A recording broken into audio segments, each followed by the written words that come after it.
रोज नहाना जरूरी है? मुस्तहब है। नहीं नहाया तो गुनाह नहीं है, लेकिन फजाइल बहुत है, इसके नहाना चाहिए। क्या नहाते वक्त किबले की जानिब चेहरा या कमर की जा सकती है? अगर सित्र खुला हुआ है तब तो बेहतर ये कि किबले की तरफ मुंह या पीठ ना करे नहाते वक्त। और इस्तिंजा खाने में तो किबले की तरफ मुंह या पीठ करना इस्तिंजा करते वक्त ये तो हराम है। क्या औरत अपने मखसूस अय्याम में भी नहा सकती है? और नहाने में क्या अगर जरूरत है, ठंडक के लिए, गर्मी हो रही है तो नहा सकती है, सफाई के लिए नहा सकती है। औरत के लिए गुस्ल करते वक्त क्या सर के बाल खोलना जरूरी है? खोलकर मतलब धोना फर्ज नहीं है, अगर सख्त गुंदी भी है, इतनी सख्त ना हो के इसकी जड़ें भी तर ना हो। अगर ऐसी सख्त बंधी हुई है चोटी कि इसको खोलकर पानी नहीं बहाएंगे तो जड़ें तर नहीं हो तो खोलना जरूरी हो जाएगा, वरना जरूरी नहीं है। हाथ में नेल पॉलिश लगी हो, क्या गुस्ल हो जाएगा? नाखूनों में नेल पॉलिश अगर गुस्ल से पहले लगाई हुई है और अब गुस्ल किया तो गुस्ल तो नहीं होगा, क्योंकि इसकी तेज जम जाती है नाखूनों पर।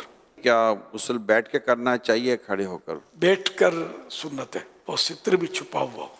क्या गुस्ल में कुल्ली करना और नाक में पानी डालना ज़रूरी है? डाला नहीं जाता, नाक में पानी चढ़ाना होता है नरम हड्डी तक। तो ये गुस्ल में फर्ज है, वजू में सुन्नत मुअक्कदा है। और कुल्ली भी पूरे मुंह के हर कल पुर्जे में पानी पहुंच जाए, दांतों की खिड़कियों में, सुराखों में गैप होते हैं, सब जगह जबान की करवटों, जबान के नीचे सब जगह पानी पहुंच जाए हल्की जड़ तक। ये गुस्ल में फर्ज है, वजू में सुन्नत मुअक्कदा है। जब आप कहते हैं गुस्ल में फ़र्ज़ है तो ये आम गुस्ल में फ़र्ज़ है या जब फ़र्ज़ गुस्ल किया जाए तब फ़र्ज़ है? जब भी गुस्ल करें तो ज़ाहिर है कि जब एक सुन्नत गुस्ल करेंगे, मुस्ताहब गुस्ल करेंगे तो उसका भी फ़र्ज अगर छूट गया तो गुस्ल का सवाब तो ना मिला ना। और फ़र्ज में तो है ही फ़र्ज के गुस्ल उतरेगा नहीं। अगर उमूमी तौर पर जैसे कि सिर्फ ठंडक के लिए या फ्रेश होने के लिए गुस्ल करना चाहता है तो क्या तब भी नाक में पानी चढ़ाना फ़र्ज़ हो जाएगा और हर मतलब कि कल पुर्जे तक कुल्ली करना फ़र्ज़ हो जाएगा? तो गुस्ल उसी वक्त कहा जाएगा कि जब उसी तरीके से जो तरीका बयान किया वो अब खाली बदन में पानी डाल रहा है तो ये फिर गुस्ल नहीं है। जबकि ठंडक के लिए, गर्मी दूर करने के लिए, वो कहते हैं तबरीद के लिए, ठंडक के लिए, तो ये भी जायज़ है, मुबाह है। अच्छी नीयत हो तो सवाब मिलेगा। क्या शावर के ज़रिए नहाने से फ़र्ज़ गुस्ल हो जाएगा? वही कुल्लियाँ और नाक में पानी चढ़ा ले, जो चढ़ाने का प्रॉपर तरीका है।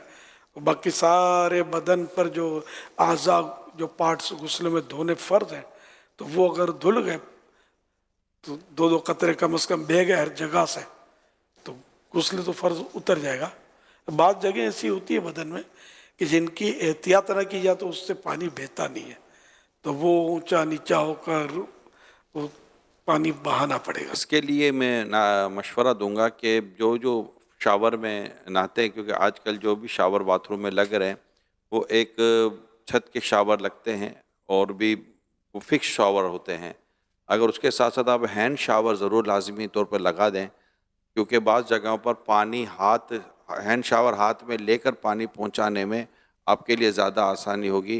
सिर्फ नीचे खड़े रहकर पानी ऊपर से आए, खदशा है कि शायद उस जगह पर पानी ना बहे जहाँ पर पानी बहाना भी ज़रूरी है।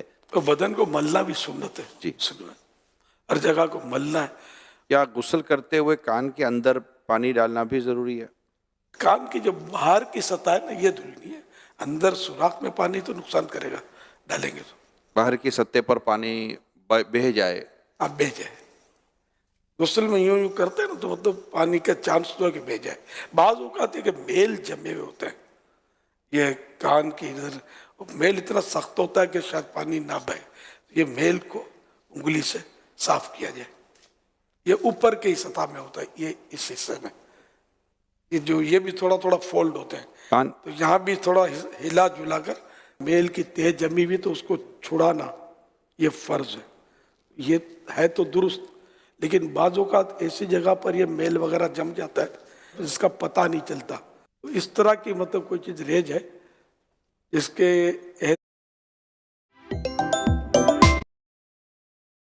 एहतियाज में हरज हो, जिसके ध्यान रखने में हरज हो तो उसमें माफ़ी होती है। लेकिन ये कि जब पता चल गया कि ये रह गया है, जैसे मक्खी मच्छर की बीट है, इस तरह की बारीक चीज़ रह जाए, तो बाहर इशत में भी लिखा है, तो इसको मतलब मैंने रह गया तो अब नमाज पढ़ ली तो हो गई, लेकिन जब पता चल गया तो अब इसको छुड़ा कर उस पर पानी बहाना होगा।